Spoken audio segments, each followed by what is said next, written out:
여러분 안녕하십니까? 누리 PD 김준입니다. 11월 3일, 자, 일요일 저녁입니다. 제 뒤에 지금 이 배경에 있는 화면은 제가 이 구글에다가 그냥 정치라고 한번 이렇게 검색을 해봤는데요. 관련 이미지가 이제 이런 게 뜨네요. 정치하면 어쨌거나 대통령이 이제 정치의 이제 핵이다, 중심이다 이렇게 볼 수가 있겠죠.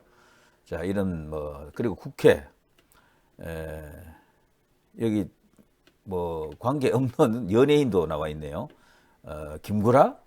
이건 뭐 정치를 한다면 뭐 저런 것도 있었군요. 자, 정치를 잘하면 세상이 조용합니다.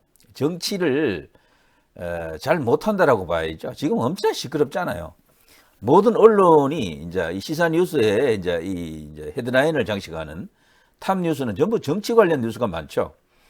사실 세상이 태평성대가 되면은 정치 관련 뉴스보다는 뭐 사회 뉴스라든가 뭐 문화 뉴스, 경제 뉴스 이런 것들이 이제 탑을 이뤄야 될 것 같은데 지금 우리나라는요, 그냥 뭐 언론이 이제 장사하기 위해서도 계속해서 정치적 이슈를 키웁니다. 다른 뉴스들은 그렇게 많이 호응이 없다라고 봐야죠. 그리고 경제 뉴스 같은 건 사실 좀 어렵습니다. 그 관련 지식도 좀 있어야 되고 좀 따분하게 이제 생각하는 사람들이 많죠. 그래서 정치 뉴스는 뭐 관련 지식이 없더라도 뭐 이게 뭐 이기고 지고 이런 어떤 그 영역으로도 이렇게 보기도 하기 때문에 스포츠 경기 보듯이 니 편 내 편 갈라서 그냥 이전 투구하는 겁니다. 그래서 어떻게 보면 쉽다라고 할 수 있어요. 다른 영역에 비해서 정치가. 그런데 깊이 들어가면 정치보다 어려운 것도 없다 그러죠. 그야말로 이것은요, 답 없는 답을 찾는 그런 어떤 영역이고, 계속해서 뭔가 싸움박질은 일어나는데 왜 싸우는지, 싸움의 결과가 뭔지, 저렇게 하면 세상이 어떻게 좋게 변하는지 사실 확신을 할 수가 없는 그런 상태로 계속 가고 있죠. 자, 답 없는 답을 찾는다고 하지만 그래도 여기에는 뭔가 또 있죠, 사실은. 정치적으로 그 나름대로 내공이 있는 사람들이 또 이렇게 볼 때는 여기도 엄연히 어떤 그 뭐 저 과학이 작용합니다. 그래서 요즘은 정치공학이라는 말도 있고 그렇습니다만, 자, 좌우지간 정치 관련 뉴스가 너무도 지금 창궐하고 있다라고 이제 봐야 되겠죠. 창궐하고 있다. 이제 그 정치 관련 뉴스에 핵을 이루는 인물들이 지금 누굽니까? 제가 볼 때는요, 윤석열 대통령은 뭐 대통령이니까 당연히 이제 그렇게 될 수밖에 없고, 지금 현재는 비판의 대상으로서 윤석열 대통령이 많이 거론됩니다. 그죠? 그리고 이제 이 기사의 내용, 횟수, 분량, 뭐 이런 걸 보게 되면은 압도적으로 한동훈 관련 뉴스가 제일 많은 것 같아요. 한동훈 뉴스. 뭐 거의 뭐 전체의 절반이다 할 정도로 많습니다. 한동훈 대표에 대한 그 뉴스들은요, 전부 용산과 이렇게 각 세우는 그 뉴스입니다. 전부 그래요. 열이면 아홉이 전부 그런 겁니다. 그리고 또 뉴스가 많은 게 이제 야권 뉴스로 가면은 이제 민주당 소식, 이재명 관련 소식은 그렇게 많지는 않아요, 사실은. 그러나 어쨌거나 야권도 큰 몫을 지금 차지하고 있죠. 지금 보시면은 야권은 언제부턴가 한동훈 대표에 대해서 공격을 안 합니다. 원래는 한동훈을 조직했다 그랬거든요. 특검을 걸겠다. 특검에 이제 이렇게 걸어놓고 한동훈을 그냥 괴롭히겠다라고 그랬는데 이 특검 그 말이 그냥 쏙 들어갔습니다. 이제 아무도 특검 이야기를 말하지 않죠. 왜 그런가 하면은 한동훈 대표가 자기들이 하는 일을 대신해주고 있는 거예요. 지금은 용산을 그냥 때리는 것으로 보일 수가 있습니다. 사실 자기들이 아무리 때려봐야, 야권에서는 대통령을 아무리 때려봐야 이게 진영 대 진영, 여대 야 이런 어떤 대결이 되기 때문에 효과가 없어요, 사실은. 야당이 볼 때는요, 여당 안에 누군가 핵심 인사가 나와서 대통령을 공격해주면 이게 최고죠. 내부 총질, 내부 분열처럼 보이기도 하고요.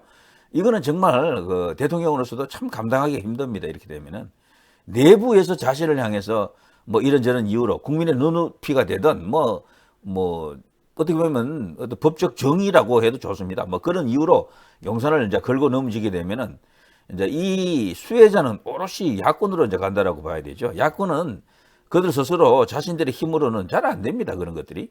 자, 지금 제가 말이죠. 이 유튜브 방송을 하기 위해서 오늘 제가 다른 일이 있어서 방송을 이제 거의 못 했는데요. 저녁에 지금 이 시각 네이버 뉴스 정치면에 걸린 헤드라인이 어떤 것인가 제가 한번 봤는데 북한, 러시아, 한반도 정세 악화는 미국 추종자 탓이다. 파병 관련 조율한 듯 북한의 외상 그리고 러시아의 외상 이 둘이 만나서 뭐 이런 식으로 작당을 했군요. 그리고 그 밑에 장외 집회 비판한 추경호 방탄당의 사법부 흔들기다. 이건 뭐 명백합니다. 이재명 방탄을 위해서 지금 저들이 극약 처방을 지금 하고 있는 거죠. 근데 그 극약 처방이 원래는 자기들 힘만으로 해야 되는데 놀랍게도 한동훈 대표가 지금 여기에 선봉에 써 있다. 이렇게 볼 수가 있겠죠. 자, 지금 제가 읽고 있는 순간 헤드라인 뉴스가 싹 이렇게 바뀌었네요. 윤희숙 민주당 범죄자들이 정의의 수호자인 척한다. 그렇죠. 민주당이라고 하는 저 세력은요. 흑백 집단입니다. 흑백 집단. 옳고 그르고 선거 악 이런 식으로 이분법으로 재단하는 그런 사람들이거든요. 이거 정말 유치하잖아요. 색이라고 하는 것은요. 두 개만 있는 게 아니잖아요. 어마어마하게 많은 색이 있거든. 무지개 색깔도 7개라 그러고요. 그 색과 색의 조합에 의해 가지고 수없이 많은 색이 태어납니다. 그래서 이 색조 연구가들은요. 이 색은 대표되는 색이 몇 개로 나눠져서 그렇지 엄밀하게 따지면 무한대라고 하더라고요. 색은. 인간 세상이 사실 무한대의 색을 갖고 있는 거죠. 5천만 명이 사는데 우리나라에요. 저는 5천만 명의 색깔이 있다고 봐요. 정치적 색깔도 5천만 개가 있는 거예요. 그런데도 민주당 같은 저런 세력은 그냥 흑과 백이야. 자신들은 백이고 자신들과 이제 이렇게 대항하는 국민의힘, 보수, 애국, 자유, 우파 이쪽을 그냥 악으로 독재로 막 이런 식으로 몰아붙이고 있는 거죠. 이거에 계속 당하다 보니까 이제는 이게 이제 만성이 됐어. 진짜 의뢰 그런 줄 안다고요. 학교에서도 그렇게 식으로 가르치고 뭐 계속해서 그런 식으로 이제 세뇌 주입을 시키니까 요즘 젊은 층은 어차피 정치적 스탠스를 정할 때 이 주변의 어떤 환경을 통해서 영향을 받잖아요. 뭐 영화를 보든 뭘 보든 이런 식으로 문화적인 요소 등등에 의해 가지고 또 그 학교에서 배우는 정교조 등등의 그 영향으로 인해 가지고 뭐 국사 교과서 아니면 국사 교과서가 아니더라도요 다른 어떤 과목에도 그런 걸 다루는 그 항목들이 많이 있더라고요. 그런 걸 통해서 은연중에 좌우에 대한 선입견이 생기는 거죠. 그래서 이승만 박정희 대통령은 독재자, 전두환은 악마, 뭐 이런 식으로 다 만들어 놨다고. 뭐 마찬가지로요. 이명박도 뭐 그렇고, 박근혜도 그렇고, 윤석열 대통령도 그렇게 지금 만들고 있는 거죠. 놀랍게도 그렇게 만드는데 지금 여권 안에서 그걸 동조하는 사람이 있다라는 게 저는 경악할 일이라고 생각합니다. 경악할 일이다. 자, 계속 이제 보면요. 조국 혁신당, 윤석열 탄핵 사유는 17개, 민주도 동참할 것. 조국 혁신당이 일단 총대를 맨 것처럼 보이긴 하는데, 근데 이재명이 약아가지고요, 탄핵은 밀어붙이지 않을 겁니다. 그건 해도, 사실 위험한 카드죠. 탄핵은 성공한다 해도요, 국회에서. 성공 안 할 가능성도 있는 데다가, 혹여 200석을 만들었다 손 치더라도, 헌법재판소가 이걸 어떻게 판단하겠습니까? 지금 전개되고 있는 이런 상황 갖고 대통령을 탄핵한다? 이거 과연 헌재가 받아들이겠습니까? 박근혜 대통령 탄핵할 때 그때와는 상황이 많이 다르잖아요. 조국이는 어쨌거나 이번에 그 재보궐선거에서 참패했죠. 유일한 패배자다 이렇게 볼 수가 있는데 거기다가 지지율도 요즘 많이 떨어져 있고요. 진짜 여기는 똥줄 탑니다. 그래서 호떡집에 불 난 것처럼 지금 뭐 이런 식으로 초강수를 지금 던지고 있는 거죠. 자, 여야 예산안 대치 본격 돌입. 공천 개입 의혹 공방 이런 게 있고요. 유승민 윤 대통령 시정연설 불참에 돌 던져도 맞을 각오로 와야지. 한동훈도 이제 이런 이야기를 했었죠. 시정연설만큼은 대통령이 직접 나와야 된다 이런 말을 했던 것 같고. 자, 야당 촛불혁명 탄핵 집회 열었다. 한동훈 윤 대통령 직접 시정연설 나와라. 뭐 이런 타이틀도 있네요. 자, 국민의힘 원로들 윤 대통령 초심 돌아가 국민 목소리 들어야. 여기 이제 정의화네요. 이런 사람들은 기본적으로 우파라고 하기는 힘들죠. YS 계열로 이제 봐야 되는데 이런 사람들이 대체로 성격이 애매합니다. 그래서 중도 좌파처럼 그렇게 보일 수도 있어요. 자, 아무튼 이 기사 헤드라인만 쭉 보게 되면 참 희망이 안 보입니다. 희망이 안 보여. 자, 겉으로는 침묵, 물밑으로는 분주하다. 한동훈 뭐 이렇게 되어 있네요. 한동훈 곧 뭐 무슨 발표를 한다 이런 어떤 이야기도 있고요. 김영선 대가성 공천 나와 무관하다. 강혜경 임기 응변식 거짓말이다. 지금 이전 투구 난타전이 지금 벌어지고 있죠. 이런 속에 명태균은요, 나는 모른다. 빠져버렸어요, 그냥. 잠적 상태, 행방불명 뭐 그런 상태도 있었는데 명태균은 어쨌거나 조심해야 될 것 같습니다. 저런 사람이 갑자기 뭐 이상한 어떤 일을 당하게 되면 큰일 나잖아요. 그러면은 이게 자칫하면 지금 상황에서는 여당이 뒤집어 쓴다고요. 자칫하면 용산이 뒤집어 쓰는 수가 있어요. 그래서 신변 보호 같은 걸 열심히 해야 되겠다 이런 생각이 들고. 자, 아무튼 지금 우리나라에서 일어나고 있는 이런 일들을 보게 되면요, 정치가 본연의 모습을 상실한 지 오래다 이런 생각이 들고, 야권은 딴 거 없습니다. 오로지 갈라치기를 통해서 흑백 논리를 통해서 집권하려고 하는 생각밖에 없어요. 그들이 집권해가지고 도대체 하려고 하는 게 뭡니까? 응? 나라를 발전시킵니까? 국민을 행복하게 만듭니까? 그거 뭣도 아니거든. 돈만 엄청나게 많이 이제 쓰게 됩니다. 이 좌파 정부의 특징이 돈을 많이 쓰는 거죠. 돈을 많이 쓰고. 그리고 북한하고요, 메아리 없는 계속 회신만 보내는 겁니다. 그러면서 또 이 얼간이 같은 그런 짓을 계속하는 거죠. 특히나 문재인이가 그게 심했는데 이재명이도 뭐 그 연장선에서 있다라고 봐야 되겠죠. 자, 그런데 이런 모든 현상을 이렇게 만든 큰 원인 중에 하나는 저는 개인적으로 언론이라고 봅니다. 언론. 요즘 우리 언론이 너무도 치우쳐져 있잖아요. 기울어진 운동장. 이 좌파 언론은 거론할 가치조차도 없습니다. 뭐 그거는 뭐 어차피 이제 그렇다 치고요. 놀라운 것은 보수 언론으로 불리는 TV조선 채널A, JTBC, 조중동 같은 이런 곳, 이런 데서 지금 이들이 잡고 있는 스탠스를 한번 보십시오. 너무도 기이하다. 변질됐고요. 질적으로 엄청나게 지금 문제가 있다라고 이제 보이는 거죠. 기회주의적이다라고 하는 것은 어제 오늘 일이 아니고요. 이들이 과연 현 여권하고 코드를 맞추고 있느냐, 함께 가느냐라고 보면 그렇지 않습니다. 특히 용산하고는 완전히 지금 뭐 적대적인 느낌도 들 정도로 비판적이다. 그렇지만 또 한동훈 대표에 대해서는 또 안 그래요. 굉장히 거기는 또 옹호를 하더라고.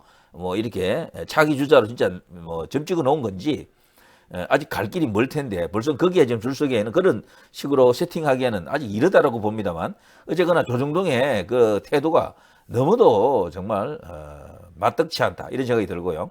그리고 소위 말해서 거대 악 그리고 작은 악 이런 분별력 자체도 없는 것 같아요.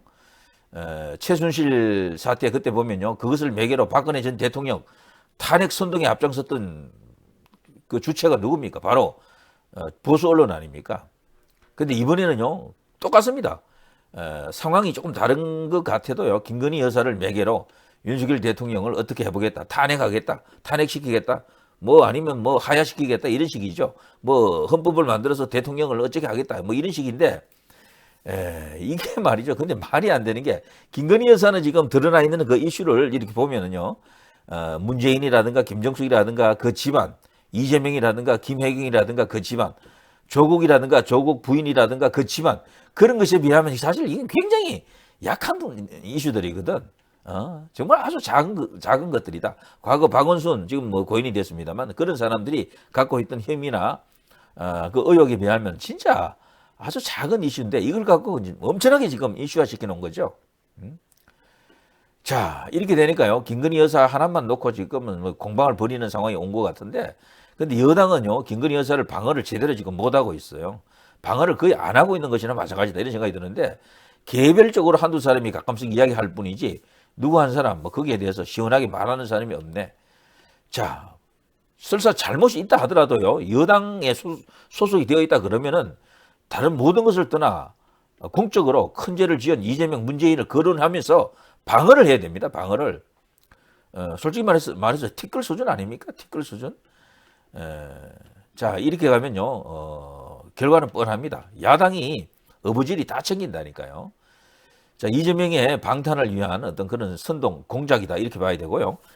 이번에 이제 이 법원에서 1심 선고 2개가 있는데 그것을 겁을 내고 있다는 증거이기도 합니다. 그 리스크를 회피하기 위한 수단으로 이런 식으로 분위기를 그런 식으로 자신들 위주로 몰아가는 겁니다.